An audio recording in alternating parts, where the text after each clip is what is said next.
Hello everyone. बेटा start करने वाले हैं आज हम लोग क्लास 12th का बायोलॉजी सिलेबस। और आज का चैप्टर रहेगा रिप्रोडक्शन इन ऑर्गेनिज्म। एक बार देखिए सब लोग आ गए हैं, स्टार्ट कर दें हम लोग। ठीक है बेटा, स्टार्ट कर रहे हैं एकदम। ठीक है, स्टार्ट किस तरीके से करेंगे थोड़ा सा एक गाइड करूंगा मैं, फिर उसके बाद चैप्टर को स्टार्ट करेंगे। गुड इवनिंग बेटा सबको। चलिए हम लोग लाइव हैं और अब स्टार्ट करने वाले हैं चैप्टर को।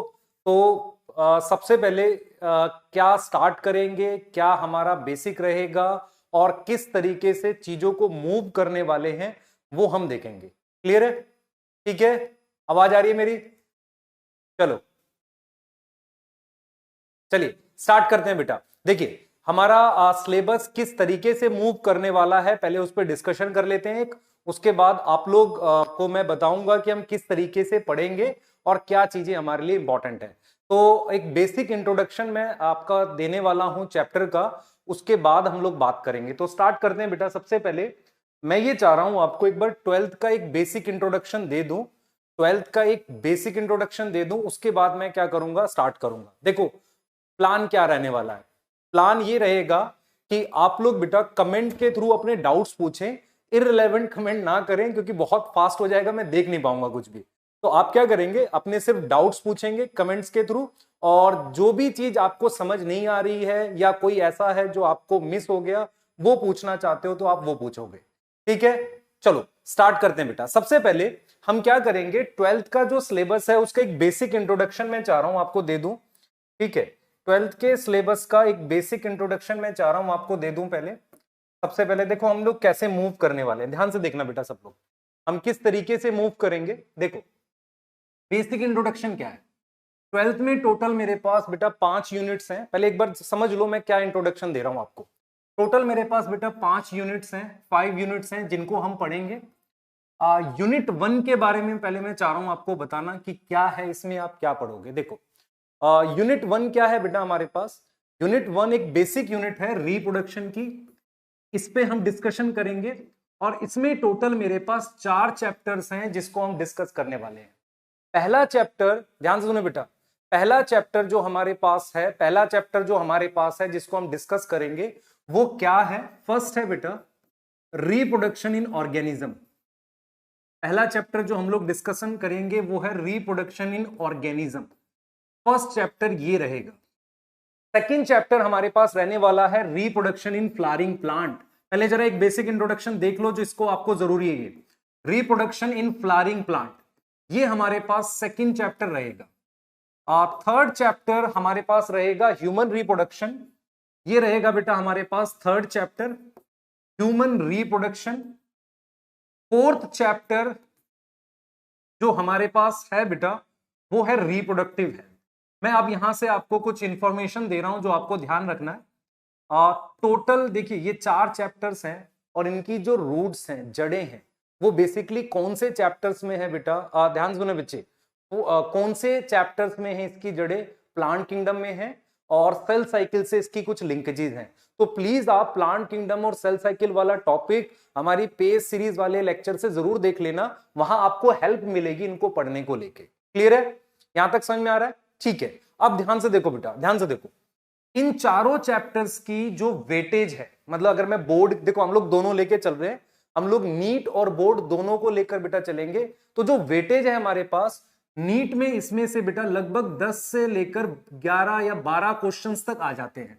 मतलब रिप्रोडक्शन ऑर्गेनिज्म से एक क्वेश्चन आता है, इससे आपके पास 4 क्वेश्चंस आते थे, 4 से 5 क्वेश्चन यहां से आ जाते हैं और 2 क्वेश्चन के आसपास यहां से आ जाता है। तो आपके पास जो वेटेज आती है वो 10 से 12 क्वेश्चन की आती है नीट में, और बोर्ड में ये 14 मार्क्स का है। तो हम दोनों लेके चल रहे होंगे बेटा। देखो दोनों कैसे लेके चलेंगे मैं क्लियर कर देता हूं। हम लोग क्या करेंगे, जो नोट्स रहेगा, जो हमारे पास नोट्स रहेगा उसको आपको पढ़ना है। ठीक है, उसके अलावा आपको एनसीईआरटी पढ़नी है। तो ये दोनों इजीली कवर कर देगा। मैं आपको भी गाइड भी करूंगा यार कि कैसे करना है इसको। ठीक है, किस तरीके से करना है ये गाइड भी करूंगा मैं। क्लियर? सही है। अब ध्यान से देखो बेटा, ये फर्स्ट आपकी यूनिट है जिसपे हम लोग डिस्कशन करेंगे। ऐसे ही मेरे पास सेकेंड यूनिट रहेगी, उसको हम डिस्कस करेंगे। तो जरा एक बार इंट्रोडक्शन देख लो हमने क्या पढ़ना है। फिर हम टॉपिक स्टार्ट करेंगे बेटा। देखो ध्यान से, सबसे पहले सेकंड जो हम लोग डिस्कस करेंगे बेटा वो जेनेटिक्स और एवोल्यूशन की यूनिट है। इसमें हमारे पास टोटल आपके पास कितने चैप्टर्स हैं? 3 चैप्टर्स हैं, 5th 6th 7th, 5th 6th और 7th 3 चैप्टर्स हैं बेटा। क्लियर? सही है, ध्यान से सुनो बेटा, 3 चैप्टर्स हैं टोटल हमारे पास। जो 3 चैप्टर्स हैं उसमें एक है principle of inheritance and variation, इसको पढ़ेंगे हम। ये सबसे बड़ी यूनिट है और आपके सिलेबस का आप 30% तक टाइम ये वाली यूनिट लेगी। Principle of inheritance and variation. Another is molecular basis of inheritance. Molecular basis of inheritance ये है बेटा। थर्ड हमारे पास क्या है? थर्ड हमारे पास है एवोल्यूशन। तो टोटल बेटा आपके पास ये 3 चैप्टर्स हैं। बोर्ड में वेटेज है इसकी, अगर मैं बोर्ड की बात कर रहा हूं, 18 मार्क्स की, और नीट में इससे बेटा आपके पास अच्छे खासे क्वेश्चन, मान लो 10 से 12 क्वेश्चन यहां से भी आ जाते हैं। यहां तक समझ आ गई बेटा? ठीक है, क्लियर? यहां तक समझ आ गई? ठीक है, क्लियर। बस स्टार्ट कर रहे हैं, पहले एक बार इंट्रोडक्शन को फिनिश करना जरूरी है। ठीक है, क्लियर? फोकस करो ध्यान से। ये यूनिट है। थर्ड यूनिट आपके पास बेटा कौन सी है? ह्यूमन वेलफेयर की। वहां भी 3 चैप्टर्स हैं, 8, 9, 10, और वो यूनिट भी आपके पास 14 मार्क्स की है बोर्ड में। क्लियर? मैं आपको एक चीज बताता हूं, आपने क्लास 10th में एक टॉपिक पढ़ा था, वो टॉपिक था, मान लो आपने मेंडल के क्रॉस पढ़े थे, वो इस चैप्टर में पढ़ोगे। उसके बाद आपने क्या पढ़ना है? डीएनए और आरएनए, ये चीज पढ़ी थी, तो ये पढ़ोगे। एवोल्यूशन जो आपने पढ़ा था वो आप जो 10th में पढ़ा था उसी को यहां डिटेल पढ़ोगे। उसके बाद आपके पास एक डिजीज का चैप्टर है, ह्यूमन हेल्थ एंड डिजीज। बेटा ह्यूमन हेल्थ एंड डिजीज एक चैप्टर ये है जो टोटल वेटेज आपका हम देखेंगे अभी इसमें क्या है। उसके बाद बेटा स्ट्रेटेजीज का एक चैप्टर है, strategies for improvement in food production. एक यूनिट ये है बेटा आपके पास। ध्यान से सुनना, मैं इसलिए बता रहा हूं कि आपको एक इंट्रोडक्शन मिल जाना चाहिए आप पढ़ने क्या वाले हो। और आपके पास बेटा एक चैप्टर है माइक्रोब्स इन ह्यूमन वेलफेयर। तो टोटल अगर आप ध्यान से देखो, टोटल बेटा ध्यान से देखो, ये भी आपके पास 14 मार्क्स की यूनिट है बोर्ड में, है ना? क्लियर? अब इसके बाद फोर्थ आपके पास है बायोटेक। 2 चैप्टर हैं जो 10 मार्क्स की है बोर्ड में, और नीट में इसमें से बेटा इस साल तो 6 क्वेश्चन आए थे, यहां से लगभग 6 क्वेश्चन आए थे। क्लियर है? ध्यान से समझ में आ रहा है बेटा? ठीक है, क्लियर। नेक्स्ट हमारे पास क्या है? एक और यूनिट है लास्ट, जिसे इकोलॉजी कह रहे हैं। इसमें हमारे पास टोटल 4 चैप्टर्स हैं, है ना? 4 चैप्टर्स हैं, जहां से टोटल मेरे पास कितने मार्क्स की है? ये 14 मार्क्स की है। और इससे भी बेटा मेरे पास 6 to 8 क्वेश्चंस आते हैं। तो मैंने आपको एक ध्यान से सुने बेटा, एक जनरल इंट्रोडक्शन बता दिया कि कैसे रहेगा। ठीक है, अब मैं क्या कर रहा हूं, ध्यान से सुनो बेटा, अब मैं क्या करने वाला हूं, आपको मूव करा रहा हूं कि किस तरीके से हम पढ़ेंगे। पहले ये सुन लो जो जरूरी है आपके लिए, सबसे इंपॉर्टेंट ये बात है कि आप पढ़ोगे कैसे। ध्यान से सुनना, मैं जो आपको बताने जा रहा हूं। देखो आप किस तरीके से पढ़ने वाले हो। सबसे पहले आपको क्या क्या चीज पढ़नी है पहले समझ लो इस बात को, नहीं तो पूरा ईयर प्रॉब्लम होगी एग्जैक्टली पढ़ कैसे रहे। ठीक है, क्लियर? एग्जैक्टली कैसे पढ़ रहे हैं ये ध्यान से सुनना बेटा, ध्यान से सुनना। यूनिट 3 जो हमारे पास है उसकी 18 मार्क्स की वेटेज है बोर्ड में, और यूनिट 4 जो है बायोटेक है, सॉरी यूनिट सेकंड की 18 मार्क्स की है, यूनिट थर्ड की हमारे पास 14 मार्क्स की है, यूनिट 4 मेरे पास बायोटेक है, उसकी 10 मार्क्स की वेटेज है, और लास्ट यूनिट मेरे पास 14 मार्क्स की। ठीक है, क्लियर? ठीक है, अब सुनना ध्यान से, हम क्या पढ़ रहे हैं बेटा। देखो आपने क्या पैटर्न फॉलो करना है, ध्यान से सुनेंगे। जो आप पैटर्न फॉलो करोगे वो सुन लो सब लोग। पढ़ते वक्त क्या पैटर्न फॉलो करने वाले हो ये सुनो ध्यान से, जो पैटर्न आप लोग फॉलो करोगे। क्लियर? क्लियर? देखो ध्यान से बेटा, सबसे पहला पैटर्न आप क्या करोगे, आप प्रॉपर अपने नोट्स फॉलो करोगे। सेकंड, आपने एनसीईआरटी पढ़नी है। ठीक है। थर्ड, आपने क्या करनी है बेटा, डीपीपी सॉल्व करनी है, इनको सॉल्व करना है। यहां तक समझ में आ रहा है आपको? क्लियर? ये चीजें ये पैटर्न है जो आपने फॉलो करना है बेटा पढ़ते वक्त। उसके अलावा आप एडिशनल सोर्स भी बना सकते हो, पर मिनिमम आपने डीपीपी सॉल्व करनी है, नोट्स, एनसीईआरटी। क्लियर? इन चीजों को आपने ध्यान रखना है। यहां तक समझ में आ रही है? क्लियर? सही है। तो आज हम बेटा फर्स्ट चैप्टर से स्टार्ट करने जा रहे हैं। चैप्टर का नाम है रिप्रोडक्शन इन ऑर्गेनिज्म। पर मेरे कुछ पॉइंट ध्यान रखना। पहला, हम हर क्लास के स्टार्टिंग में पिछली क्लास का 5 से 7 मिनट रिवाइज जरूर करेंगे। मतलब एक छोटा सा पार्ट हम जरूर रिवाइज करेंगे। नोट्स कहां मिलेंगे? नोट्स आपको बेटा जैसे ही चैप्टर फिनिश होगा, नोट्स आपको उस चैप्टर के साथ जहां उसकी रिकॉर्डिंग आएगी वहां मिल जाएंगे। उसके अलावा हम कुछ हैंड रिटन नोट्स भी आपको दे देंगे ना, कुछ हैंड रिटन नोट्स भी आपको प्रोवाइड कर देंगे जो आपको मिल जाएंगे। तो ये कुछ इस तरीके का रहेगा पैटर्न हमारे पास। नोट्स रहेंगे, हैंड रिटन नोट्स रहेंगे, एनसीईआरटी रहेगी और हम डीपीपी सॉल्व करेंगे। इस तरीके से मूव करेंगे। डीपीपी भी आपको बेटा आपके ऐप में मिल जाएगी ये सारी चीजें। तो प्लीज आप कैसे पढ़ोगे वो पैटर्न मैंने बता दिया, ठीक है? क्लियर? नोट्स कैसे बनाने हैं मैं साथ के साथ आपको बताता रहूंगा, ठीक है? नोट्स बनाने का तरीका देख लो भाई। नोट्स कैसे बनाने हैं, बहुत सारे बच्चे पूछ रहे हैं। नोट्स बनाने के 2 तरीके हैं। एक तो क्लास के साथ बना सकते हो, है ना, मतलब ड्यूरिंग क्लास बना लो। दूसरा तरीका यह है बेटा, ड्यूरिंग क्लास बना लो।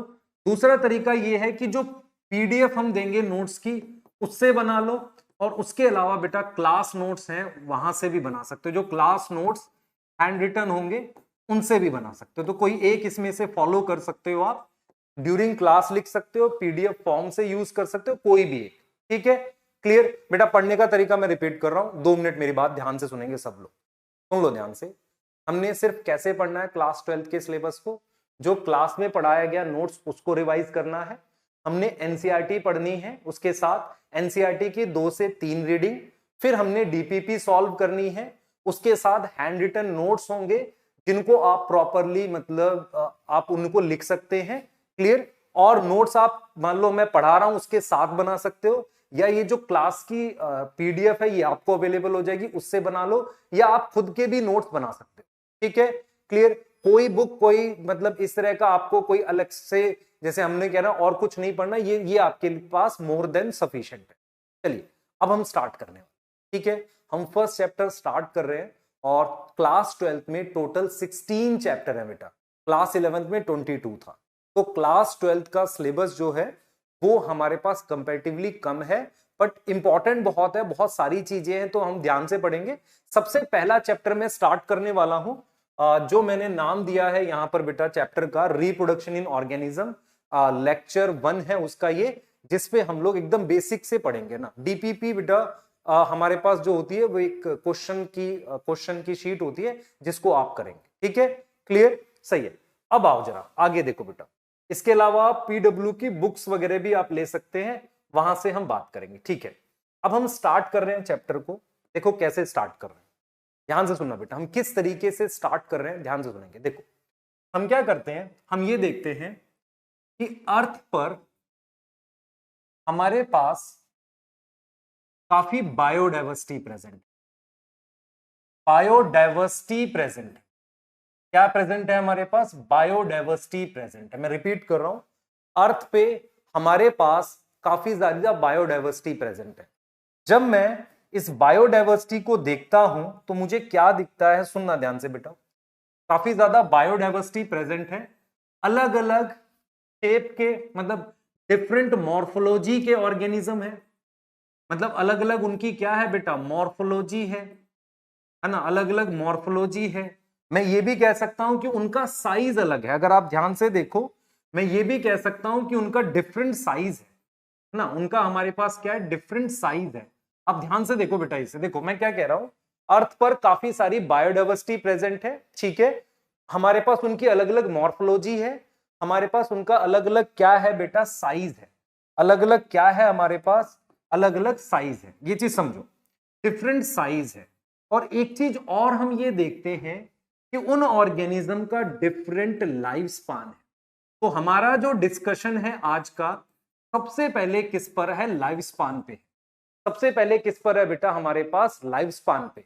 समझ लो ध्यान से बेटा, सबसे पहले किस पर है? मॉर्फोलॉजी का मतलब होता है एक्सटर्नल स्ट्रक्चर। तो जब मैं किसी ऑर्गेनिज्म को देखता हूं तो उसकी अलग मतलब अर्थ पर इतने सारे ऑर्गेनिज्म है, उनकी अलग अलग मॉर्फोलॉजी है, उनका अलग अलग साइज है और उनका अलग अलग क्या है? हमारे पास लाइफ स्पान है।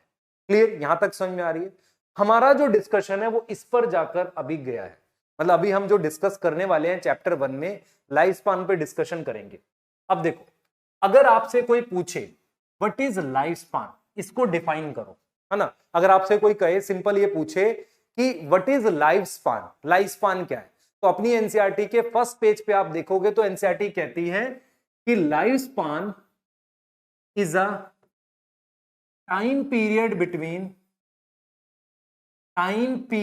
Between birth and death.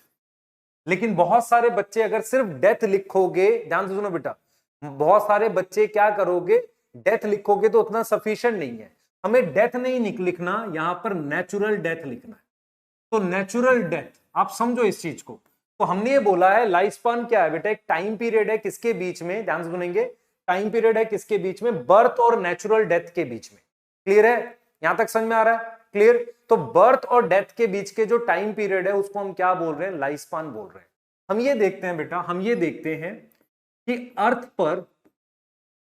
पर ऑन अर्थ जो लाइफ स्पान है उसमें काफी वेरिएशन है।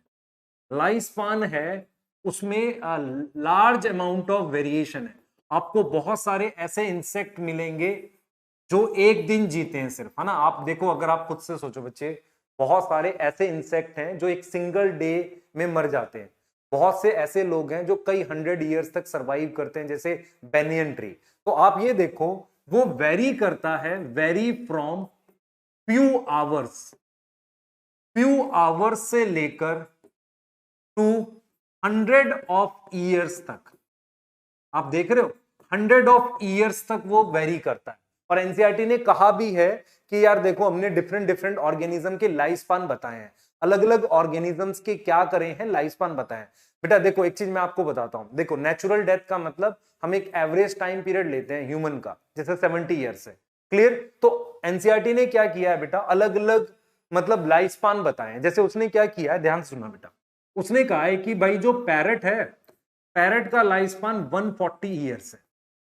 क्रो जो है उसका लाइफ स्पान 15 ईयर्स है। तो ऐसे उसने बहुत सारे लाइफ स्पान बताए।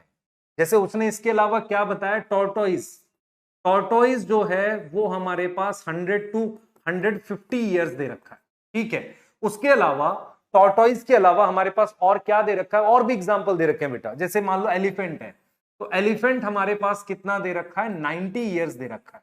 क्या दे रखा है, 90 ईयर्स दे रखा है।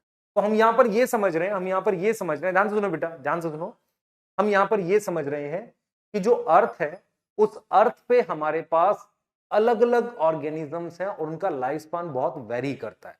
यहां पे सबसे इंपॉर्टेंट कॉन्सेप्ट एनसीईआरटी ने ये बोला है कि पैरट और क्रो जिनका साइज सेम है, पर लाइफ स्पान जो है, ध्यान सुने बेटा, लाइफ स्पान हमारे पास जो है, ध्यान सुनेंगे, लाइफ स्पान हमारे पास जो है वो बेसिकली क्या है, पैरट का ज्यादा है किससे, क्रो से। ये चीज समझ आ रही है, किससे ज्यादा है, क्रो से। ये चीज सोचो ध्यान से, मतलब मैं आपसे आज एक सवाल पूछ रहा हूं, मुझे आंसर करना और सोच के बताना, ध्यान सुनो, सोच के बताना कि पैरट और क्रो का साइज सेम है बट उनका लाइफ स्पान अलग है, ठीक है। तो इससे पहली बात तो ये प्रूफ हो गई कि जो लाइफ स्पान है वो साइज पे डिपेंड नहीं करता। तो आपको मुझे ये बताना है, मैं यहां पर ये चीज कह रहा हूं बेटा कि लाइफ स्पान, देखो ये चीज आपको समझ आ गई, life span not depend on size.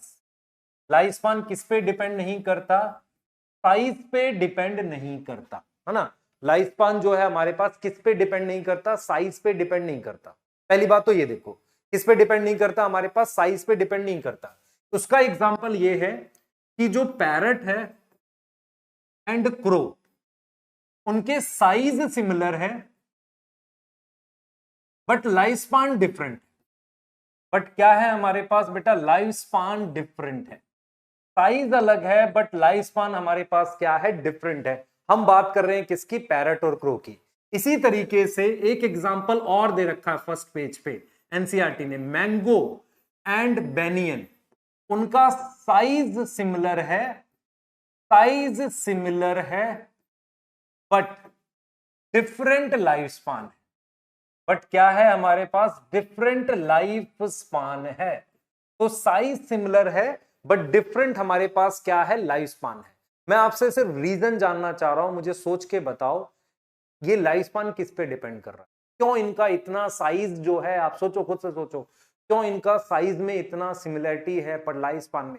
सोचो, सोच के बताना मुझे, थोड़ा सा दिमाग लगाओ तो देखते हैं कि आपको कोई रीजन समझ आता है। मैं एक स्पेसिफिक रीजन बताऊंगा जो बहुत इंपॉर्टेंट है, आपको समझ आएगा वो।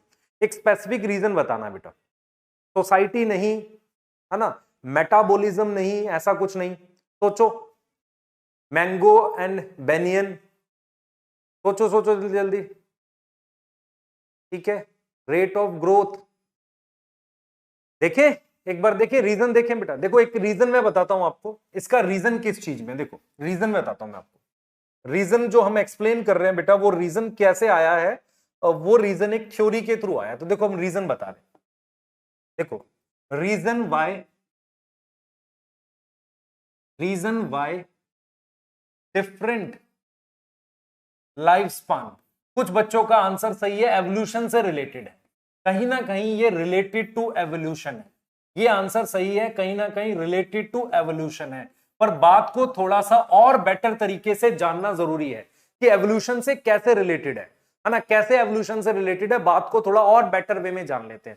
देखो कैसे हम जानेंगे, ध्यान से देखो बेटा, आप इसको ऐसे सोचो कि मान लो ये अर्थ का एक टाइम पीरियड ले लेते हैं।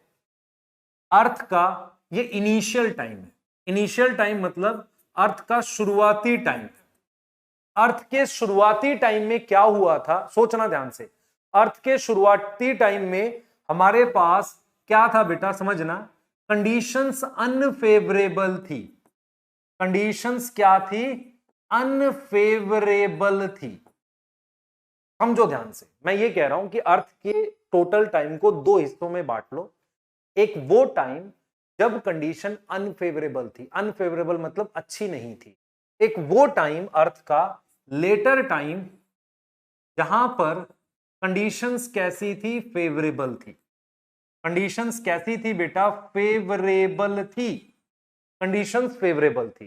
तो ये शुरुआती टाइम है और ये बाद का टाइम है, ठीक है, शुरुआती टाइम है और बाद का टाइम है। मैं इस बात को इस तरीके से बोल रहा हूं आपके लिए कि शुरुआती टाइम में जब कंडीशन अनफेवरेबल थी तो उस समय जो ऑर्गेनिज्म इवॉल्व हुए, उस समय ध्यान से सुनो बेटा, ऑर्गेनिज्म जो इवॉल्व हुए उनका लाइफ स्पान क्या था, लाइफ स्पान क्या था, लाइफ स्पान स्मॉल था, है ना, उनका लाइफ स्पान छोटा था, ठीक है, क्लियर, ध्यान से सुनो बच्चे, लाइफ स्पान क्या था उनका, छोटा था। उसके साथ क्या हुआ, मैं आपको एक एग्जांपल देता हूं, बहुत ध्यान से सुनना। जब दिवाली के अराउंड दिवाली हमारे पास एक कीड़े आते हैं, इंसेक्ट्स आते हैं जो एक सिंगल डे में मर जाते हैं। उनका लाइफ स्पान छोटा है। वो क्या करते हैं, जब एक बार रिप्रोड्यूस करते हैं तो बहुत सारी प्रोजेनी बनाते हैं, मतलब बहुत सारे बच्चे बनाते हैं, ठीक है। उनका लाइफ स्पान छोटा होता है, रिप्रोडक्शन करके बहुत सारे बच्चे बनाते हैं, पर नंबर ऑफ रिप्रोडक्शन साइकिल कम होती है, मतलब कम बार रिप्रोड्यूस करते हैं। ये चीज सोचो ध्यान से, मतलब मैं ये कह रहा हूं कि अर्थ पर शुरुआती कंडीशन बहुत ज्यादा डिफिकल्ट थी। उस समय ऐसे ऑर्गेनिज्म इवॉल्व हुए जिनका लाइफ स्पान हमारे पास क्या था, शॉर्ट था। वो क्या करते थे, हमारे पास क्या क्या करते थे बेटा, वो लाइफ स्पान स्मॉल था, वो रिप्रोडक्शन क्या करते थे, a large number of progeny बनाते थे। लार्ज नंबर ऑफ क्या बनाते थे, प्रोजेनी प्रोड्यूस करते थे, है ना, large number of progeny produce करते थे, और नंबर ऑफ रिप्रोडक्शन साइकिल कम थी, मतलब कम टाइम रिप्रोड्यूस करते थे लेकिन बहुत सारे बच्चे बनाते थे, क्योंकि उन्हें पता है बहुत कम जिंदा रहेंगे। यहां तक समझ में आ रहा है। लेकिन ध्यान से सुनो, ध्यान से सुनो, लेकिन जो बाद में ऑर्गेनिज्म इवॉल्व हुए, यहां पर जो ऑर्गेनिज्म बाद में इवॉल्व हुए जब कंडीशन फेवरेबल थी, तो उनका लाइफ स्पान बड़ा हो गया, लाइफ स्पान क्या हो गया, लार्ज हो गया।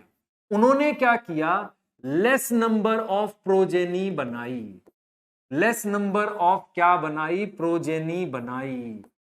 और क्या हुआ, और क्या हुआ, नंबर ऑफ रिप्रोडक्शन साइकिल बढ़ गई। मतलब क्या हुआ, सोचो, मैं ये कह रहा हूं बेटा कि आप अर्थ को लेकर एक एवोल्यूशन समझो कि जो शुरुआत में आए उन्होंने कैसे लाइफ स्पान छोटा रखा, क्योंकि बचने के चांसेस कम थे, एक बार में बहुत सारे बच्चे बना देते थे, ठीक है, क्लियर, पर कम टाइम में रिप्रोड्यूस करते, मतलब कम बार रिप्रोड्यूस करते थे। ये वाले जो थे उन्होंने नंबर ऑफ प्रोजेनी क्या किया बेटा, कम बनाया एक बार रिप्रोड्यूस करके, पर ज्यादा टाइम रिप्रोड्यूस करते थे, इनका लाइफ स्पैन बड़ा था। तो इस एक्सप्लेनेशन को आप ऐसे देख सकते हो, प्रोजेनी मींस ऑफस्प्रिंग बोल सकते हो। इस एक्सप्लेनेशन को आप ये देख सकते हो, ऐसे ऐसे सोच सकते हो कि जो शुरुआत में ऑर्गेनिज्म इवॉल्व हुए उनका लाइफ स्पैन शॉर्ट था, जो बाद में इवॉल्व हुए उनका लाइफ स्पैन क्या था, बड़ा था। यहां तक समझ में आ रही है? और डेफिनेटली जो बच्चों ने शुरुआत में बोला एवोल्यूशन, हाँ ये कारण है कि पैरट और क्रो में से हो सकता है क्रो पहले इवॉल्व हुआ हो और पैरट बाद में इवॉल्व हुआ हो, इसलिए हमारे पास क्या है बेटा, लाइफ स्पैन में हमारे पास दोनों में फर्क है। यहां तक समझ में आ गई? यहां तक कोई डाउट है बता दो जल्दी से, मैं वेट कर रहा हूं, एक बार बता दो जल्दी डाउट। प्रोजेनी मींस बेबी, हाँ ठीक है, क्लियर, सोच लो जल्दी से, क्लियर आ गया होगा यहां तक? अब मैं रिपीट कर दूंगा बेटा जिनको भी होगा, मैं सिर्फ ये कहना चाह रहा हूं, ध्यान से सुनेंगे, मैं सिर्फ ये कहना चाह रहा हूं कि जो ऑर्गेनिज्म शुरुआत में आए उन ऑर्गेनिज्म का लाइफ स्पैन छोटा था क्योंकि उन्हें पता है कंडीशन अनफेवरेबल है, बाद में जो आए उनका लाइफ स्पैन बढ़ गया।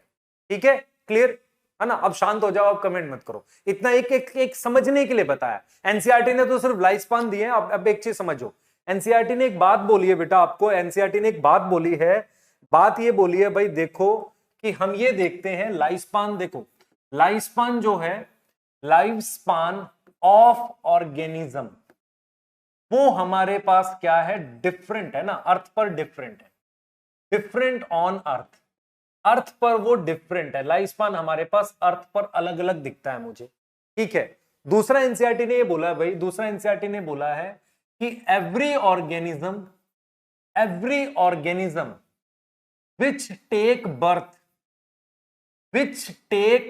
बर्थ क्या शो करेगा, उसकी डेथ होती है, उसकी फिर नेचुरल डेथ होती है, नेचुरल डेथ अकर, मतलब कोई ऐसा नहीं है, no organism is immortal, no organism is immortal. बेटा मैं सिर्फ बीच बीच में जहां मुझे लगेगा डाउट हो सकता है वहीं पूछूंगा आपसे और आप मुझे तब बताएंगे।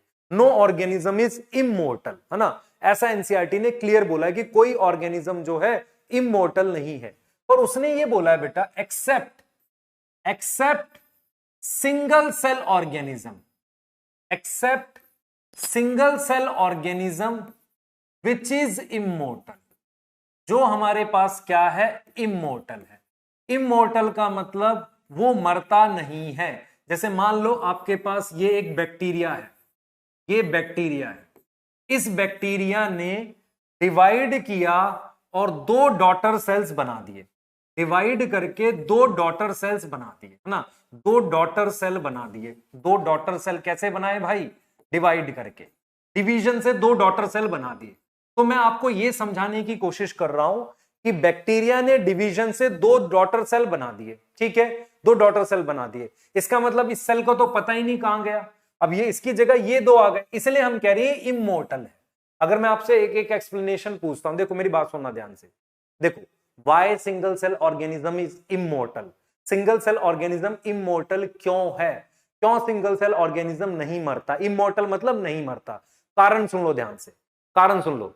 सबसे पहले मैं आपको ऐसे एक्सप्लेन कर रहा हूं, देखो मैं कैसे एक्सप्लेन कर रहा हूं, मैं ये कह रहा हूं आपको बेटा कि जैसे मान लो ह्यूमन है, अगर ह्यूमन को आप लगातार खाना दो, फूड दो, मान लो मैं कह रहा हूं कि ह्यूमन को अच्छा खाना फूड देते रहो, क्या वो 500 साल तक जिंदा रह सकता है या 1000 साल तक जिंदा रह सकता है? आप कहोगे नहीं। इसका मतलब हम कैसे कहते हैं नेचुरल डेथ होती है, मतलब आप अगर सारी अच्छी कंडीशन दो उसके बाद भी डेथ हो जाएगी मल्टी सेलुलर ऑर्गेनिज्म। लेकिन यूनिसेलुलर ऑर्गेनिज्म अगर उसको favourable condition, what is meaning of favourable condition, खाना अगर फेवरेबल कंडीशन मिलता रहेगा तो वो कभी भी डेथ नहीं होगी, वो डिवाइड करता रह जाएगा। ये चीज समझ आ रहा है? ये चीज समझो, मैंने अगर आपको जो एग्जांपल दिया, मैंने कहा बेटा ह्यूमन को बहुत सारा खाना दो, सब कुछ दो, ऐसा थोड़ी है मरेगा नहीं, मर तो वो तब भी जाएगा। लेकिन यूनिसेलुलर ऑर्गेनिज्म को अगर आप फेवरेबल कंडीशन दोगे तो इट कीप ऑन डिवाइडिंग। ये एक्सप्लेनेशन है इस बात का। तो मैं इस एक्सप्लेनेशन को फिर से लिख रहा हूं बेटा, इस एक्सप्लेनेशन को फिर से लिख रहा हूं, आप ध्यान से देखो मैं क्या बोल रहा हूं। एक्सप्लेनेशन ये है बेटा, ध्यान से देखेंगे सब लोग, एक्सप्लेनेशन ये है कि यूनिसेलुलर ऑर्गेनिज्म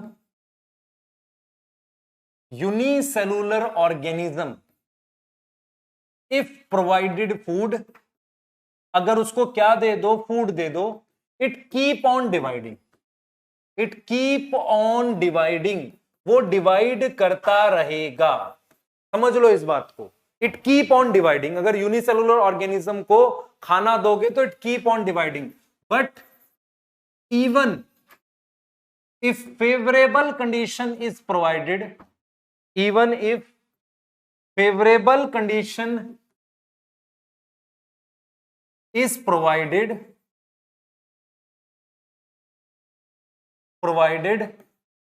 हमारे पास क्या होगा, even if favorable condition is provided। सोच लो ध्यान से, मल्टी सेलुलर ऑर्गेनिज्म की नेचुरल डेथ हो जाएगी आफ्टर फिक्स टाइम, या मल्टी सेलुलर ऑर्गेनिज्म की क्या होगी, नेचुरल डेथ हो जाएगी। यहां तक कोई डाउट है? अब यहां से मैं एक क्वेश्चन दे रहा हूं आपको, ठीक है, यहां से एक क्वेश्चन मैं दे रहा हूं आपको, ध्यान से सुनना, यहां तक तो कोई डाउट होना नहीं चाहिए। अब मैं यहां से एक क्वेश्चन आपको दे रहा हूं, क्वेश्चन देखना, ध्यान सुनो बेटा। क्वेश्चन है कि which of the following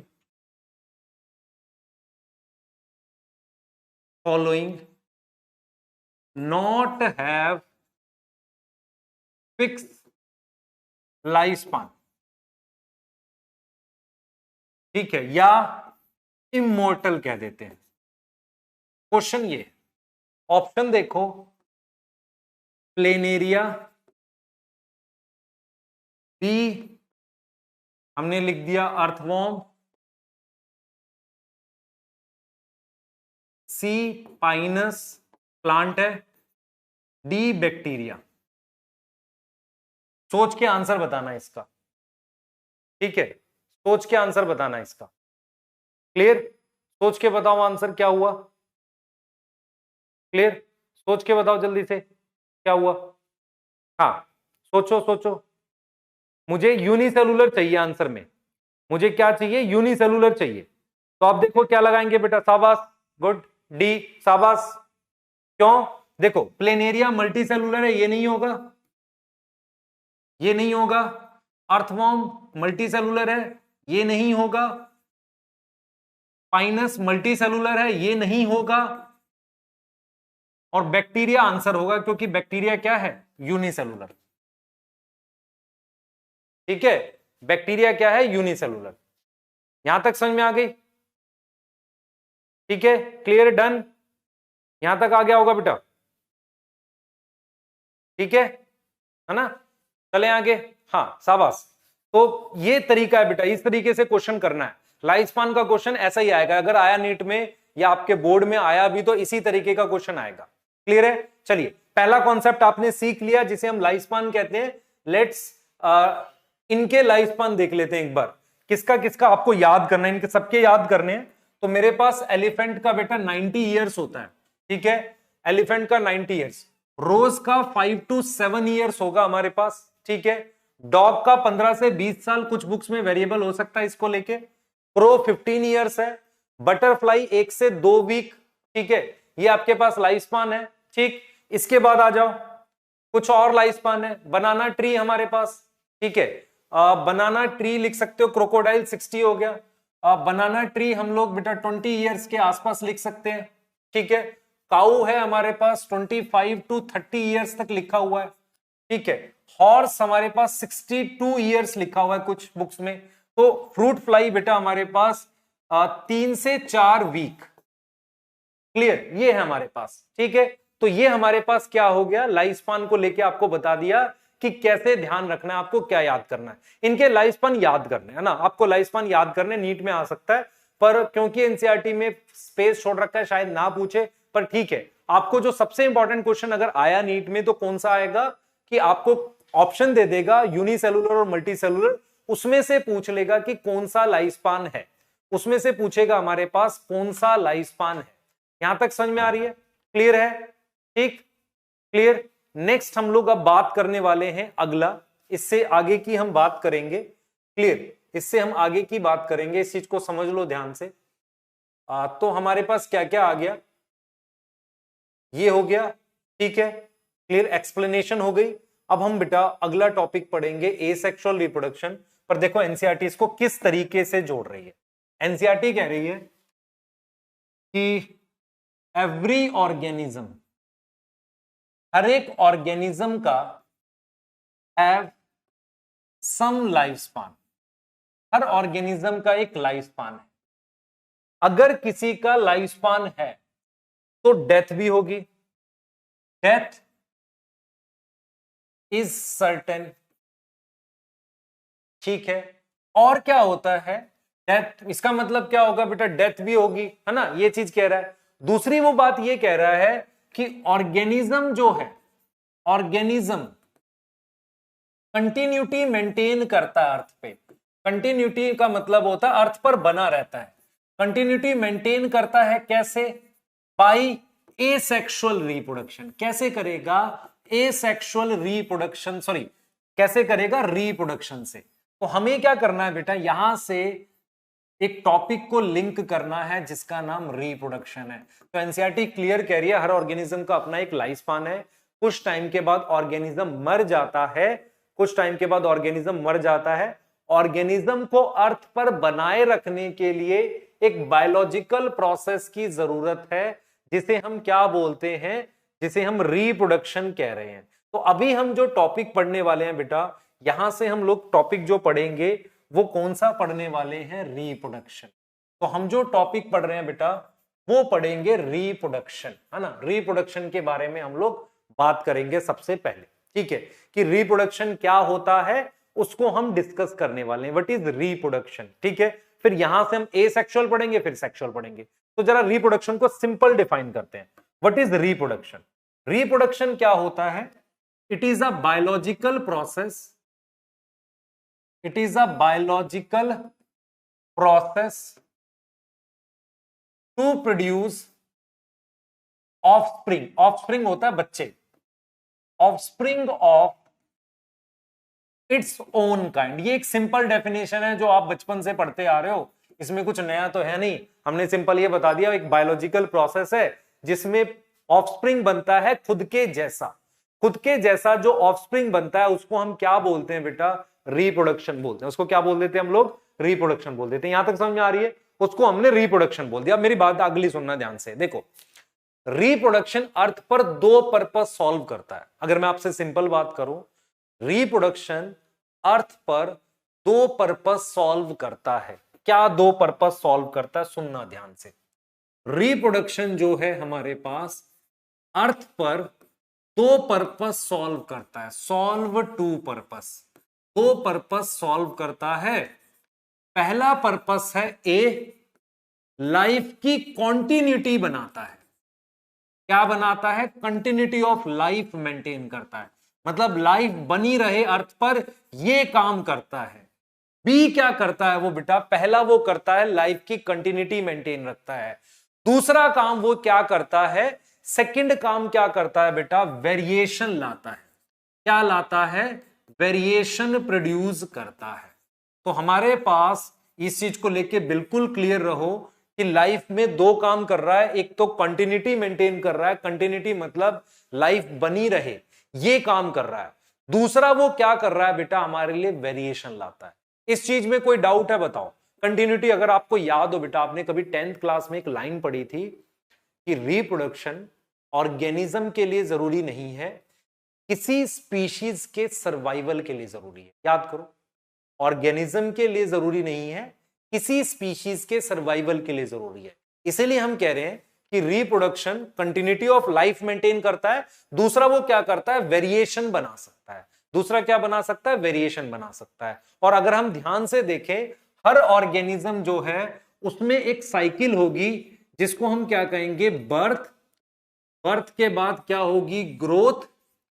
growth के बाद क्या होगी, हमारे पास रिप्रोडक्शन होगी, ठीक है। इस तरीके की एक साइकिल होती है जो हर एक ऑर्गेनिज्म में चलती रहती है, जिसे हम फिर हमने कह दिया डेथ। तो हम ये कहते हैं कि हर एक ऑर्गेनिज्म एक साइकिल फॉलो करता है। Every organism follow some cycle, follow this cycle, है ना, एक साइकिल फॉलो करता है, वो हमने आपको दिखा दी, वो आपके सामने है। तो हर एक ऑर्गेनिज्म एक साइकिल फॉलो करता है, बर्थ, ग्रोथ, रिप्रोडक्शन, डेथ, इस तरीके से। ये चीज समझ आ रही है? अब यहां से हम बेटा टॉपिक को एसेक्सुअल रिप्रोडक्शन पर लेकर जाएंगे, पर आपको एक चीज मैं क्लियर बता दूं कि हम ये समझते हैं कि ऑर्गेनिज्म जो है, ध्यान से सुनो, कोई भी ऑर्गेनिज्म अलग अलग हैबिटाट में रहता है और अलग तरीके से इवॉल्व है।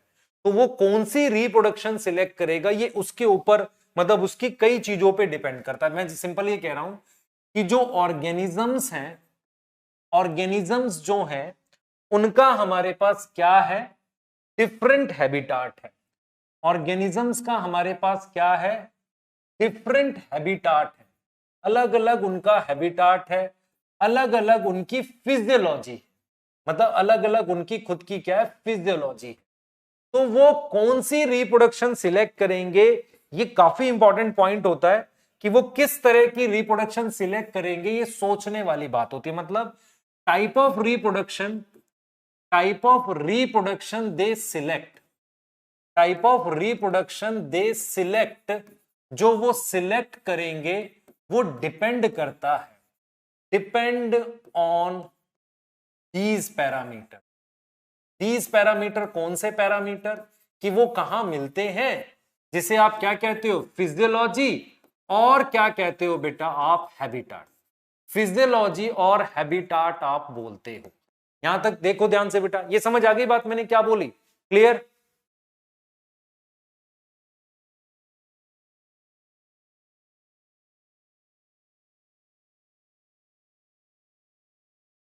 यहां तक समझ आ गई बेटा? फिजियोलॉजी का मतलब होता है उसका इंटरनल किस तरीके से, मैं रिपीट कर रहा हूं, ध्यान सुनो बेटा, ध्यान सुनो, मैं रिपीट, वेरिएशन, वेरिएशन मैं आपको बता रहा हूं, वेरिएशन के बारे में बता रहा हूं।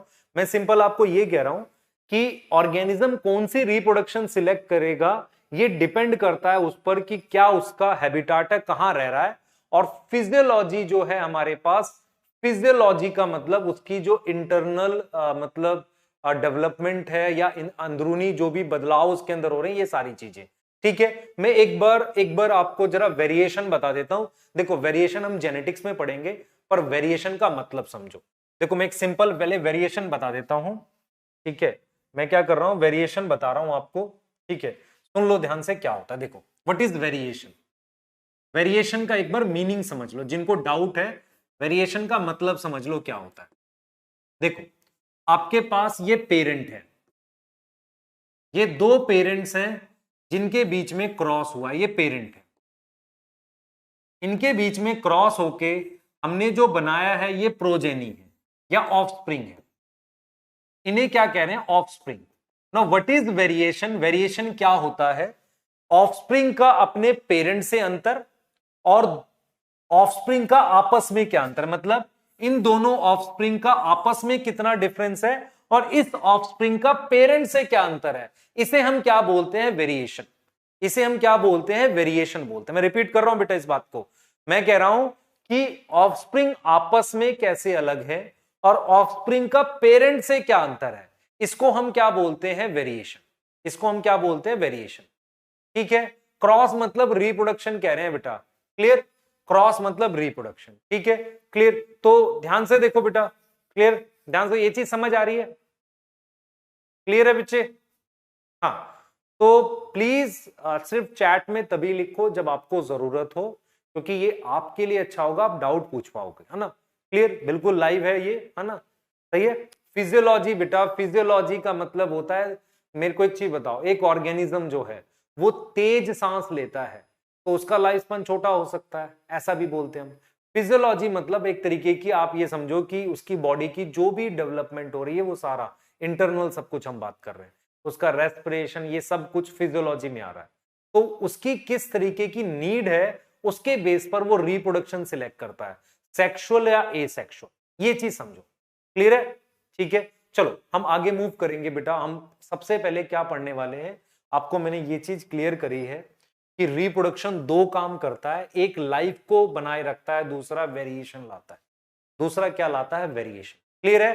ठीक है, हाँ, अब जरा आगे की बात करते हैं बेटा, ध्यान से सुनो, आगे की बात करते हैं, ठीक है, आगे चलते हैं। रिपीट बेटा, एक बार मैं कई बार रिपीट भी कर चुका हूं। अब हम क्या करेंगे, हमने रिप्रोडक्शन डिफाइन कर लिया, हमने कहा type of reproduction, physiology, habitat, इन चीजों पे डिपेंड कर जाती है। अब हम क्या कर रहे हैं, यहां पर हम बात कर रहे हैं एसेक्सुअल रिप्रोडक्शन की। अब जरा ये समझना व्हाट इज एसेक्सुअल रिप्रोडक्शन। देखो, जब भी हम एसेक्सुअल रिप्रोडक्शन की बात करते हैं तो उसके कुछ फीचर्स की बात करते हैं, क्योंकि है तो ये रिप्रोडक्शन। कुछ ऐसे फीचर्स हैं जो एसेक्सुअल रिप्रोडक्शन को डिफाइन करने में मदद करते हैं। वो कौन से फीचर है? पहला फीचर, ध्यान से सुनो बेटा, कौन से ऐसे फीचर हैं जो एसेक्सुअल रिप्रोडक्शन को डिफाइन करने में मदद करते हैं? पहला फीचर सुनना ध्यान से, पहला फीचर है single parent involve. Asexual reproduction में सिंगल पेरेंट इन्वॉल्व होगा, सिंगल पेरेंट इन्वॉल्व होगा एसेक्सुअल रिप्रोडक्शन में। यहां तक समझ में आ रही है? क्लियर, सिंगल पेरेंट इन्वॉल्व होगा। दूसरा हम कहेंगे बेटा ये लेस कॉम्प्लेक्स होता है, मतलब इसमें उतने कॉम्प्लेक्स स्टेप्स नहीं होते, जैसे गैमेट फॉर्मेशन नहीं होती कोई, मतलब हम कहते हैं no zygote form, no fertilization, ऐसी चीजें नहीं होती, no fertilization, no embryo development. तो एक तरीके से क्या है बेटा ये, नो एम्ब्रियो डेवलपमेंट। तो इसमें हमने सिंपल क्या बोला आपको, हमने सिंपल यहां पर ये बोला कि सिंगल पेरेंट इन्वॉल्व है। दूसरा हमने बोला ये लेस कॉम्प्लेक्स है, ये हमारे पास क्या है, लेस कॉम्प्लेक्स है। ठीक है, क्लियर। थर्ड हमने क्या बोला बेटा, थर्ड हमने क्या बोला, गैमिट फॉर्मेशन में और may not occur, gamete formation में और मे नॉट अकर, ये बड़ी इंपॉर्टेंट बात है। मैं आपसे ये जानना चाह रहा हूं कि एसेक्सुअल रिप्रोडक्शन में गैमेट फॉर्मेशन कब होगी, क्योंकि हम एक फीचर और लिख सकते हैं, वेरिएशन जो है बेटा, वेरिएशन नहीं बनती, वेरिएशन नॉट प्रोड्यूस, हम ये लिखते हैं भी, वेरिएशन नहीं बनती। मैं सिंपल आपसे ये जानना चाह रहा हूं कि गैमेट फॉर्मेशन कब होती है। गैमेट फॉर्मेशन होती है एसेक्सुअल में, एक तरीका होता है जिसे कहते हैं पार्थेनोजेनेसिस। ध्यान से देखना बेटा, एक एसेक्सुअल रिप्रोडक्शन होती है जिसे हम कहते हैं पार्थिनोजेनेसिस। पार्थेनोजेनेसिस किसमें होती है, अकर इन हनी बी, किसमें होती है, हनी बी में होती है।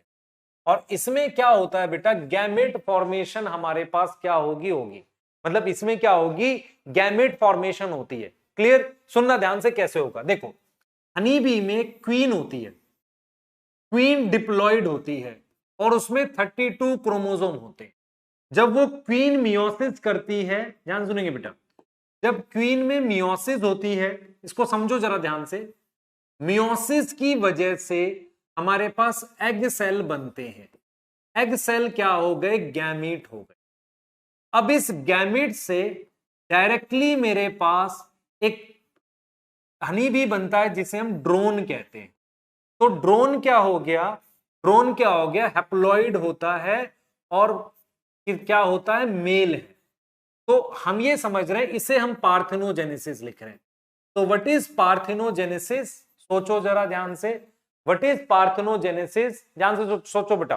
पार्थेनोजेनेसिस क्या है, अनफर्टिलाइज्ड एग से अगर इंडिविजुअल बना है तो एक तरीके से ये एसेक्सुअल रिप्रोडक्शन हो गई, एक तरीके से क्या हो गई, ये एसेक्सुअल रिप्रोडक्शन हो गई। तो इसे हमने क्या बोला, पार्थेनोजेनेसिस बोला। बेटा मियोसिस जो होती है वो रिडक्शनल डिवीजन होती है, क्रोमोसोम नंबर हाफ करती है, तो इसे रिडक्शनल डिवीजन कहते हैं।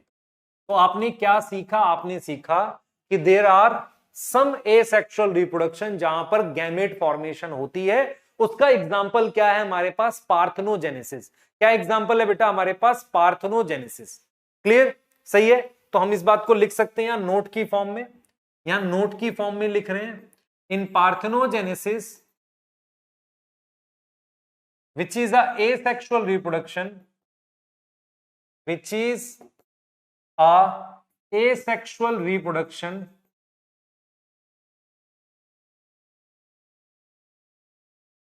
gamete formation occur। ये नोट में लिख दिया, कर लेंगे इतना, यहां तक ठीक है, जल्दी बता दो, आगे चले फटाफट से। यहां तक समझ में आ गया, क्लियर, यहां तक क्लियर है बेटा, जल्दी देख लो।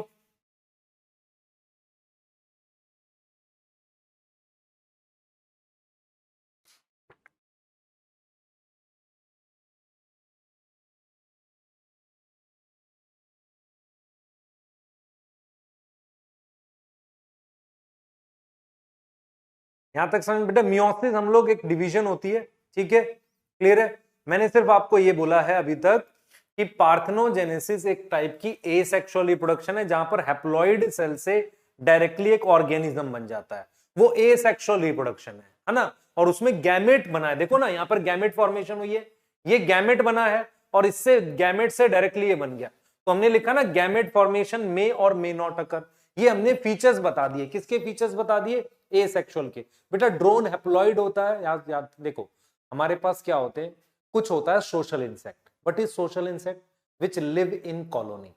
कौन कौन से सोशल इंसेक्ट होते हैं? हनी बी होता है, एंड्स होता है, टर्माइट होता है, दीज आर सोशल इंसेक्ट, ठीक है। हनी बी की कॉलोनी में 3 मेंबर होते हैं, एक होता है क्वीन, एक होता है ड्रोन जो कि मेल होता है, और एक होती है वर्कर। ड्रोन जो है वो पार्थेनोजेनेसिस से बनता है, ठीक है। पार्थेनोजेनेसिस का मीनिंग रिपीट कर रहा हूं, फिर से सुनो। Parthenogenesis is a type of asexual reproduction where unfertilized egg directly by mitosis, क्योंकि सिंगल सेल से आप मल्टी सेलुलर बना रहे हो, डायरेक्टली बाय माइटोसिस फॉर्म क्या बना देगा, ऑर्गेनिज्म ड्रोन, ठीक है, क्लियर। यहां तक समझ में आ रहा है? बोलो भाई, यहां तक समझ आ गया? चलो आगे चले, ठीक है, क्लियर। हाँ आगे चलो बेटा, आगे चलो, क्लियर। हाँ आगे चल रहे हैं। ड्रोन बेटा हैप्लॉइड मेल को कहते हैं, मेल जो होता है उसको ड्रोन कहते हैं, हैप्लॉइड मेल को। अब आगे चल रहे हैं बच्चे, आगे सुनो ध्यान से। Single parent involve, less complex gamete formation, may or may not occur, variation not produce. ये हमारे पास क्या हो गया, एसेक्सुअल रिप्रोडक्शन के कुछ फीचर हो गए। अब मेरी बात सुनना ध्यान से, हमने क्लियर आपको बताया बेटा कि एसेक्सुअल रिप्रोडक्शन जो होता है उसमें हमारे पास सिंगल पेरेंट इन्वॉल्व है ना, हमारे पास क्या है, सिंगल पेरेंट इन्वॉल्व, एक से ज्यादा पेरेंट इन्वॉल्व नहीं है, ठीक है। अब हम यहां से क्या पढ़ने वाले हैं उसको समझना ध्यान से। हमें क्या होता है दूसरा बेटा, इसमें अगर मैं 5th फीचर लिखूं तो मेरे पास क्या होगा, हमने लिखा वेरिएशन अगर नहीं बनेगी, not produce, then progeny is genetically, progeny होता है बच्चे, प्रोजेनी इज जेनेटिकली आइडेंटिकल। ऐसी प्रोजेनी को हम क्लोन बोलते हैं, उसके लिए हम क्या नाम देते हैं, नोन एज क्लोन। तो जरा क्लोन की एक डेफिनेशन ले लेते हैं। जैसे मान लो, ध्यान से सुनो बेटा, मान लो आपके पास ये एक अमीबा है, या एक काम करते हैं हम क्या करते हैं, मान लो कोई भी प्लांट बना देते हैं, ये देखो ये मान लो स्पाइरोगैरा है, या कुछ और भी ले लो, कोई भी प्लांट ले लो। हमने क्या किया है, मान लो ये रोज का प्लांट है, ये रोज का प्लांट है, रोज के प्लांट से, रोज का प्लांट, रोज के प्लांट से अगर मैं स्टेम कटिंग करूं, तो स्टेम कटिंग के थ्रू मैं बहुत सारे रोज के प्लांट बना रहा हूं, बहुत सारे मैंने क्या कर दिए बेटा, ये रोज के प्लांट बना दिए, ऐसे बहुत सारे रोज के प्लांट बना दिए। स्टेम कटिंग एक टाइप है एसेक्सुअल रिप्रोडक्शन की। तो ये जो रोज के प्लांट बने हैं इन्हें हम क्या बोल रहे हैं, क्लोन बोल रहे हैं। Now what is clone? Clone क्या होता है, जो जेनेटिकली सेम हो, जेनेटिकली मतलब इनका डीएनए सेम है, genetically and morphologically similar. Genetically और मॉर्फोलॉजिकली अगर कोई चीज सिमिलर है उसे हम क्या बोल रहे हैं, नोन एज क्लोन। तो आप एक चीज समझो ध्यान से बेटा, क्लोन बनाने के लिए कहीं ना कहीं माइटोसिस इन्वॉल्व होगी, ठीक है बेटा। हैप्लॉइड का नहीं पता, उसके लिए भी बताएंगे कैसे पता चलेगा, ध्यान से सुने। हम यहाँ पे ये बोल रहे हैं this is rose plant, by stem cutting we are producing more rose plant. Now these rose plants are clone because they are morphologically same और जेनेटिकली सेम। मॉर्फोलॉजी मतलब स्ट्रक्चर, आउटर स्ट्रक्चर, बाहरी स्ट्रक्चर, क्लियर क्लियर, बाहरी structure, सही है। तो हमने क्या किया है, हमने कहा है, ध्यान सुनेंगे, मॉर्फोलॉजिकली और जेनेटिकली अगर चीज सेम होगी तो उसे आप क्या नाम दे दोगे, क्लोन बोल दोगे। क्या नाम दे दोगे, क्लोन बोल दोगे। यहां तक समझ में आ रही है बेटा? तो क्लोन होगा, ठीक है, क्लियर। जेनेटिकली मतलब बेटा जीन्स बिल्कुल एक जैसे होंगे, और स्टेम कटिंग एसेक्सुअल रिप्रोडक्शन है। Dolly is an example of clone, बात करेंगे उस पे, कुछ बच्चे बता रहे हैं डॉली के बारे में, क्लोन। ठीक है बेटा, ठीक है, क्लियर, सही है, हाँ ठीक है, साहिल, यासिर, ठीक है, शुभम, चलो आगे चलते हैं बेटा, जयल, हिमांशु, ठीक है, क्लियर, चलो आगे चलते हैं बेटा, है ना, हाँ ठीक है, आगे चलते हैं और इसके आगे बढ़ते हैं। अब सुनना ध्यान से बच्चे, हमने क्या करना है, हमने क्लोन के बारे में समझ लिया। देखो एक क्वेश्चन क्या आया था नीट में, नीट में क्वेश्चन ये आया था, ध्यान से सुनो, क्वेश्चन ये आया था कि which of the following structure is product of mitosis. ठीक है, तो जब क्वेश्चन में, ध्यान सुनेंगे, जब क्वेश्चन में आपको लिखा हुआ है माइटोसिस, तो कैसे करोगे, ध्यान से देखना इसको बेटा। मैंने यहां पर एक ऑप्शन में मैंने यहां पर लिख दिया गैमेट्स, या मान लो मैंने क्या कर दिया, यहां पर लिख दिया जाइगोस्पोर। जाइगोस्पोर जाइगोट होता है। देखो मैं कुछ स्ट्रक्चर्स लिख देता हूं, जैसे मान लो मैं लिख देता हूं प्रोजेनी इन ह्यूमन लिख देता हूं, ठीक है, क्लियर। फिर सेकंड में लिख देता हूं गैमेट्स इन काउ, ऐसा एक क्वेश्चन लिख देता हूं। थर्ड में लिख देता हूं ऑफसेट। ऑफसेट किसमें मिलता है मुझे, ऑफसेट मिलता है इकॉर्निया में, और वो इकॉर्निया में कैसे बनता है, वेजिटेटिव प्रोपगेशन से बनता है। ठीक है, मैं यहां पर कुछ और वर्ड भी यूज कर सकता हूं, जैसे वेजिटेटिव प्रोपगेशन से बनता है। ठीक, फोर्थ में आप लिख सकते हो जाइगोट। तो मैं ये कहना चाह रहा हूं बेटा आपको, मैं ये कहना चाह रहा हूं कि आपको ये ध्यान रखना है कि जब भी आपको क्वेश्चन आए जिसमें कहे एसेक्सुअल रिप्रोडक्शन आइडेंटिफाई करनी है, वो माइटोसिस से होती है, उसमें क्या होती है, माइटोसिस, तो मुझे यहां पर आंसर ऑफसेट मार्क करना पड़ेगा। ऑफसेट कहां बनता है, इकॉर्निया में बनता है। ऑफसेट कहां बनता है, इकॉर्निया में। मैं रिपीट कर रहा हूं, सुनना ध्यान से।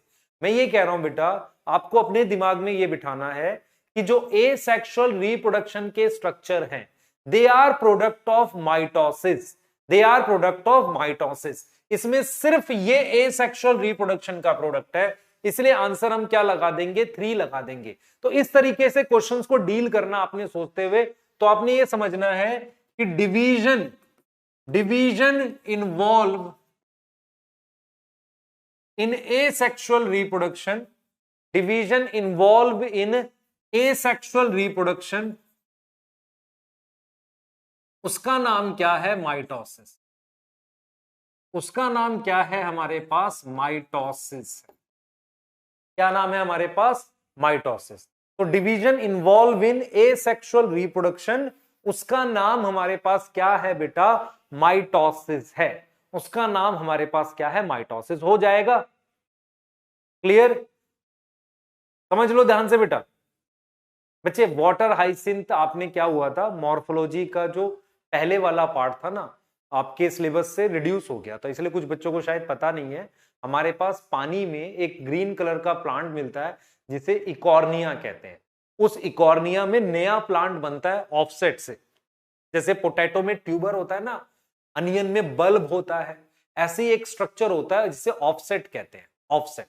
याद रहेगा, ठीक है, क्लियर। चलो आगे की बात करते हैं बेटा, ठीक है, नेक्स्ट बात करते हैं, बहुत ध्यान से सुनना। अब आ गया, देखो हमें क्या करना है, देखो हमने क्या करना है बेटा, इस लिस्ट को समझना है कि एसेक्सुअल रिप्रोडक्शन की एक लिस्ट बनाऊंगा मैं आपके लिए, ठीक है। एसेक्सुअल रिप्रोडक्शन की आपके लिए मैं क्या करूंगा, एक लिस्ट बनाऊंगा, वो आप देख लो जरा मैं क्या बनाने वाला। एसेक्सुअल रिप्रोडक्शन की एक प्रॉपर लिस्ट बनाने वाला हूं मैं आपके लिए। किस तरीके से उसको बता रहा हूं, ध्यान से देखना बेटा, किस तरीके से उसको बता रहा हूं मैं, ध्यान से देखो मैं कैसे बता रहा हूं। मान लो मैंने ये एसेक्सुअल रिप्रोडक्शन लिखा, अब इसको मैं कैसे समझाऊंगा ये समझना ध्यान से। हम क्या करेंगे, डिफरेंट मोड लिखेंगे, अलग अलग मोड लिखने वाले हैं इसमें, डिफरेंट मोड की बात करेंगे। बहुत ध्यान से समझना जो समझाऊंगा यहां पे, डिफरेंट मोड की बात करेंगे। देखो कैसे बता रहा हूं, देखो सबसे पहले हम एसेक्सुअल ऑर्गेनिज्म रिप्रोडक्शन किसमें पढ़ेंगे, सोच के बताना। हम पढ़ेंगे यूनिसेलुलर ऑर्गेनिज्म में। किसमें हम पढ़ेंगे बेटा? यूनिसेलुलर ऑर्गेनिज्म में। इनमें हम लोग बात करेंगे। यूनिसेलुलर ऑर्गेनिज्म में हम लोग एसेक्सुअल रिप्रोडक्शन की बात करने वाले। अब मुझे सोच के बताओ आप लोग, यूनिसेलुलर ऑर्गेनिज्म कौन से दो होते हैं? सोच के बताओ, यूनिसेलुलर ऑर्गेनिज्म हमारे पास कौन कौन से हैं? एक मेरे पास है मोनेरा। मोनेरा, मोनेरा में कैसी होती है एसेक्सुअल रिप्रोडक्शन। फिर मेरे पास दूसरा है प्रोटिस्टा, इनमें पहले पढ़ूंगा। फिर हम पढ़ने वाले हैं एसेक्सुअल रिप्रोडक्शन किसमें? मल्टी सेलुलर में। किसमें पढ़ने वाले हैं बेटा? Multi cellular. Multi cellular organism, multi cellular organism में हम पढ़ने वाले। यहां तक समझ में आ रहा है? मल्टी सेलुलर ऑर्गेनिज्म में हम लोग पढ़ने वाले हैं। यहां पर ध्यान से देखना बेटा, ध्यान से देखना। पहले हम यूनिसेलुलर में पढ़ेंगे और फिर मल्टी सेलुलर में पढ़ेंगे। बहुत ध्यान से समझना, एकदम बेसिक से बताऊंगा, इसको सोचना ध्यान से। देखो इधर देखो बेटा, मोनेरा जो होता है सिंगल सेल है, प्रोकैरियोटिक है। इसमें अगर आपसे कोई पूछे कि किस तरीके से एसेक्सुअल रिप्रोडक्शन होती थी, तो एक बैक्टीरिया इस तरीके से दो बैक्टीरिया बना देता था, जिसको आप फिजन कहते थे। याद आया? जिसको आप क्या कहते थे? फिजन। तो मोनेरा में क्या होती है? फिजन होती है। सबसे पहले क्या याद करोगे? फिजन। आ रहा समझ? बोलो, मोनेरा में क्या होगी? फिजन हो जाएगी। ये रहा फिजन, फिजन होगी। और फिजन होती है फेवरेबल कंडीशन में। क्लियर है?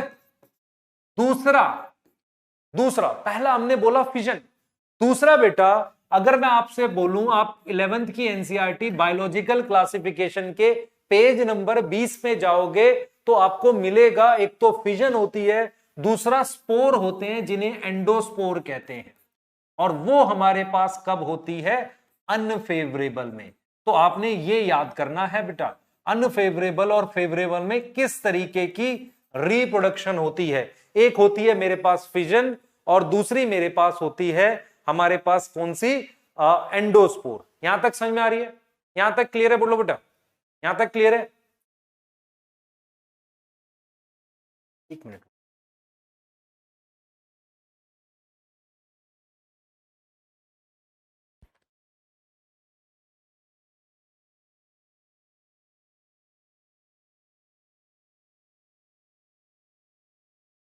ठीक ना?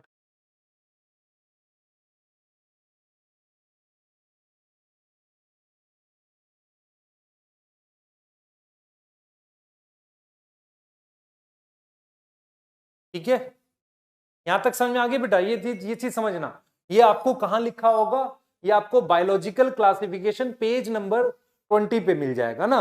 क्लियर? याद हो जाएगी। ये फेवरेबल में है, फेवरेबल कंडीशन में फिजन होगी और स्पोर। अच्छा, मैं आपको एक चीज बताता हूं बेटा, what is favourable and what is unfavourable. Favourable और अनफेवरेबल क्या होता है? फेवरेबल का मतलब खाना, पीएच, टेम्परेचर। अनफेवरेबल का मतलब कि टेम्परेचर बहुत ज्यादा हाई हो जाए, पीएच एकदम क्या हो जाए? खत्म हो जाए, ऐसा कुछ हो जाए। टेम्परेचर हमारे पास क्या हो जाए? टेम्परेचर बहुत ज्यादा हो जाए। यहां तक समझ में आ रही है? तो फिर सबसे पहले समझो, मोनेरा जो कि एक प्रोकैरियोटिक सिंगल सेल है, वहां पर हमारे पास क्या है? ध्यान सुनेंगे बेटा, वहां पर हमारे पास क्या है? इस चीज को समझो। वहां पर हमारे पास क्या है? फिजन फेवरेबल में, स्पोर या एंडोस्पोर अनफेवरेबल में। यहां तक कोई डाउट? ठीक है, क्लियर? हाँ, सही है, ठीक है। प्रोटिस्टा, प्रोटिस्टा में आपने क्या क्या पढ़ा है? ध्यान से सुनो बेटा, प्रोटिस्टा में आपने क्या पढ़ा हुआ है? अगर आपको याद आए, अगर आपको प्रोटिस्टा में याद आए तो आपने क्या क्या पढ़ा हुआ है, इसको याद करने की कोशिश करना। प्रोटिस्टा में आपने अमीबा पढ़ा था। अमीबा में कैसे होता है याद करो। अमीबा में कैसे होगा बेटा? Binary fission. कौन सा होगा? बाइनरी फिजन, है ना? Binary fission. और बाइनरी फिजन भी कौन से वाला? किसी भी प्लेन से, एनी प्लेन वाला। याद करो, किसी भी प्लेन से अमीबा डिवाइड हो जाता है, दो अमीबा में ऐसे। फिर मेरे पास बेटा युगलीना होता है। युगलीना में बाइनरी फिजन देखो, यूग्लिना में ऐसे बना रहा हूं, यूग्लिना में बाइनरी फिजन ऐसे होता है, जिसे आप क्या लिखते हो, लॉन्गिट्यूडिनल। लॉन्गिट्यूडिनल आपने पढ़ा था। फिर आपके पास मान लो पैरामीशियम है, तो पैरामीशियम में बाइनरी फिजन ट्रांसवर्स होता है। बाइनरी फिजन क्या होगा, ट्रांसवर्स होगा। ट्रांसवर्स का मतलब आप इसको ऐसे डिवाइड करोगे, तो आपके पास क्या आ गया, ध्यान से सुनेंगे, आपके पास क्या आ जाएगा, सोचो ध्यान से बेटा सब लोग। हमारे पास अमीबा में, अमीबा जो हमारे पास है, इसको समझना ध्यान से बेटा, अमीबा जो हमारे पास है उसमें किसी भी प्लेन से होता है, यूग्लिना में लॉन्गिट्यूडनल, पैरामीशियम में हमारे पास ट्रांसवर्स। ठीक है, अब यहां से मैं आपको दो तीन चीजें बताने जा रहा हूं जो इंपॉर्टेंट है। आपने एक चीज और पढ़ी है, मैं जरा प्रोटिस्टा में ही बता रहा हूं बेटा, अभी अभी मैं किस में बता रहा हूं, प्रोटिस्टा में ही बात कर रहे हैं हम, अभी प्रोटिस्टा में ही बात कर रहे हैं, है ना, प्रोटिस्टा में ही बात कर रहे हैं। और प्रोटिस्टा में हमने सबसे पहले किसकी बात करी है, हमने बात कर ली थी अमीबा की।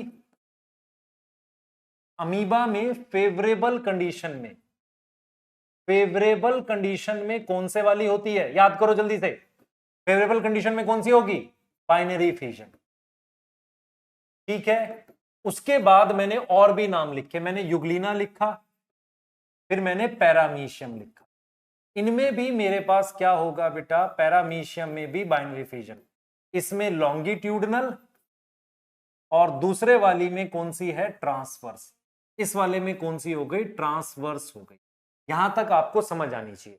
अब मैं आपको एक खास चीज बताने जा रहा हूं, सुनना ध्यान से, खास चीज बताने जा रहा हूं। एनसीईआरटी ने क्या किया है, अमीबा में मल्टीपल फिजन बताया है। अमीबा जो है, उस अमीबा में मल्टीपल फिजन बताया। अमीबा में क्या किया है, मल्टीपल फिजन के बारे में बताया है, और कैसे हो रहा है वो हम देख रहे हैं। मल्टीपल फिजन कैसे होगा उसको हमने समझना है। तो अमीबा में मल्टीपल फिजन किस तरीके से होगा, इसको हमें देखना है बेटा। देखो ध्यान से सुनना, अपने दिमाग में ये बिठाओ कि अमीबा में मल्टीपल फिजन अनफेवरेबल कंडीशन में होता है। क्या सीक्वेंस है उसको देखना, सीक्वेंस क्या है वो देखो बेटा। देखो सबसे पहले कैसे होगा, ध्यान से देखो, आपके पास ये एक अमीबा है, अमीबा का ये न्यूक्लियस है, और इसे हम कह रहे हैं सूडोपोडिया। सूडोपोडिया कह रहे हैं, क्या बोल रहे हैं, सूडोपोडिया। हमने ये बोला कि अमीबा ने क्या किया, सूडोपोडिया विड्रॉ कर लिया। सूडोपोडिया को क्या किया, विड्रॉ कर लिया। विड्रॉ का क्या मतलब हुआ, सूडोपोडिया को विड्रॉ कर लिया। विड्रॉ का मतलब समझ में आ रहा है, सूडोपोडिया हटा दिए, ऐसे इस तरीके से हटा दिए, सूडोपोडिया हटा दिए। उसके बाद उसने क्या किया, अपने बाहर बेटा, अपने बाहर तीन लेयर, अपने बाहर तीन थिक लेयर्स बना दी, ऐसे तीन थिक लेयर्स बना दी इस तरीके से। इस प्रोसेस को हम कहते हैं एनसिस्टमेंट। क्या लिखते हैं, एनसिस्टमेंट। ये प्रोसेस हो गया जिसे एनसिस्टमेंट कह रहे हैं। एनसिस्टमेंट का मतलब ये हुआ कि मेरे पास क्या हो गई, तीन थिक लेयर आ गई, तीन हमारे पास क्या आ गई, थिक लेयर आ गई।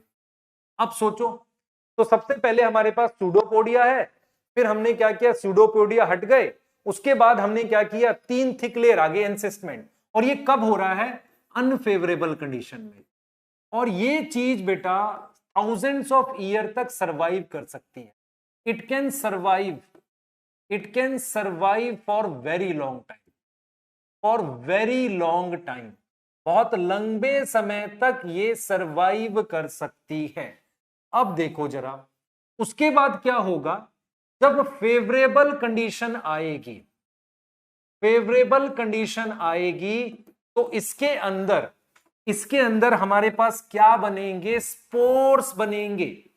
इसके अंदर क्या बन जाएंगे बेटा, स्पोर्स बन जाएंगे। देखना इस चीज को समझना, इसके अंदर हमारे पास क्या बन जाएंगे, स्पोर्स बन जाएंगे। क्या बन जाएंगे हमारे पास, ऐसे स्पोर्स बन जाएंगे इस तरीके से। ये जो स्पोर बनते हैं, इस प्रोसेस को हम कहते हैं, स्पोर फॉर्मेशन हुई, इसको हम नाम देते हैं स्पोरुलेशन। क्या नाम देंगे? स्पोरुलेशन नाम देंगे। समझो इसे। तो पहले एंसिस्ट बन गया, फिर हमारे पास अंदर बहुत सारे स्पोर बन गए। इन स्पोर्स का नाम है स्यूडोपोडियोस्पोर। तो आपको एक सीक्वेंस याद करना है। इसमें क्या हुआ है? सबसे पहले स्यूडोपोडिया विड्रॉ हुआ, फिर हमारे पास क्या हुआ? एनसिस्टमेंट हुई, फिर स्पोर बन गए, स्पोरुलेशन हुई, फिर क्या होगा? ये सिस्ट ओपन हो जाएगा। ये क्या हो जाएगा? Cyst open. मेरी बात देखो बेटा, ये सारे स्पोर बने हैं, बहुत सारे मल्टीपल फिजन हो गई। ये सारे जो स्पोर्स हैं, ये जो सारे स्पोर्स हैं, ये निकल जाते हैं। क्लियर? ये क्या होते हैं? निकल जाते हैं। यहां से कैसे निकलेंगे? इस सिस्ट को तोड़ के। देखो कैसे हुआ। ये अमीबा है, इस अमीबा के बहुत सारे सूडोपोडिया होते हैं। जब अनफेवरेबल कंडीशन आती है तो उसने सूडोपोडिया विड्रॉ कर लिए। विड्रॉ का क्या मतलब होता है? हटा लिए, सूडोपोडिया हटा लिए। अब क्या हुआ? उसने 3 थिक लेयर बनाई प्रोटेक्शन के लिए, तो उसको हम बोलते हैं एनसिस्टमेंट। 3 लेयर बना दी, ठीक है। फिर उसके बाद क्या हुआ? जब उसने 3 लेयर बना दी तो क्या होगा बेटा? ये बहुत लंबे समय तक सरवाइव कर सकता है। जैसे ही फेवरेबल कंडीशन आई, वैसे ही अंदर माइटोसिस हुई। क्या हुई? माइटोसिस। माइटोसिस होकर बहुत सारे क्या बन गए? स्पोर्स बन गए। अब ऐसे स्पोर्स जो अमीबा बनाएंगे उन्हें कहेंगे सूडोपोडियोस्पोर, मतलब सूडोपोडिया वाला स्पोर। ठीक है, क्लियर? ये चीज समझो। और जब ये सिस्ट ओपन होगा, तो ये स्पोर रिलीज हो जाएंगे, जिनका नाम है स्पोर रिलीज हो गए बेटा, स्पोर रिलीज हो गए, जिनका नाम है एक तरीके से हमारे पास, ध्यान सुनेंगे बेटा, जो स्पोर रिलीज हुए हैं हमारे पास सिस्ट ओपन होने से, हमारे पास स्पोर रिलीज हो गए जिनका नाम था सूडोपोडियोस्पोर। और वो जाकर फिर एक अमीबा बना देंगे, वो जाकर एक डॉटर अमीबा बना देंगे। डॉटर अमीबा, हर एक जाकर एक एक अमीबा बना देगा। तो ये बेटा आपको समझ आना चाहिए, ध्यान से सुनेंगे, ये आपको समझ आना चाहिए एनसीईआरटी ने क्या दिया है। बाइनरी फिजन फेवरेबल कंडीशन में, अनफेवरेबल कंडीशन में मल्टीपल फिजन होता है, और उसके सीक्वेंस है कैसे एनसिस्टमेंट होगा, स्पोरुलेशन होगा, फिर उसके बाद वो टूट के अलग होगा, स्पोर्स रिलीज होंगे। क्लियर? यहां तक समझ में आ रहा है? ठीक है, क्लियर? सही है। हाँ, अब ये याद रखना कि ये बेटा अनफेवरेबल कंडीशन में हो रहा है। क्लियर? और जब फेवरेबल आएगी तो ये हो जाएगा। ठीक है, तो इसको यहीं पे रोकते हैं बेटा अभी हम लोग। अब सुनो ध्यान से, हमें क्या करना है, मेरी बात सुना ध्यान से। आपने नोट्स लिखने हैं, आपने एनसीईआरटी रिवाइज करनी है। नेक्स्ट क्लास में मैं 5 से 7 मिनट पुराना टॉपिक रिवाइज करूंगा, उसके बाद हम लोग क्या करेंगे, नेक्स्ट टॉपिक इससे आगे पढ़ेंगे। फर्स्ट क्लास थी, हमने कुछ इंट्रोडक्शन किया है, पेस थोड़ा सा प्रॉपर रखेंगे, और आपने एनसीईआरटी पढ़ के आना है। बिना एनसीईआरटी पढ़े कोई नहीं आएगा, और आपको डीपीपी जो होगी उसके भी सारे क्वेश्चंस नहीं बनेंगे, जो बन जाए उनको बना लेना, पर कोशिश करना कि वेट करना कि अभी आपको एक लेक्चर और होगा, उसके बाद आप सारे क्वेश्चंस बना पाएंगे। ठीक है, क्लियर है? ठीक, तो आपने लाइफ स्पान क्या था वो सीख लिया आज, एसेक्सुअल रिप्रोडक्शन क्या करता है वो सीख लिया आपने, दूसरा आपने क्लोन क्या होता है ये जान लिया। ठीक है, नेक्स्ट क्लास में मिलेंगे बेटा, तब तक के लिए प्लीज पढ़ाई करिए और एनसीईआरटी पढ़िए। ठीक है बेटा, थैंक यू।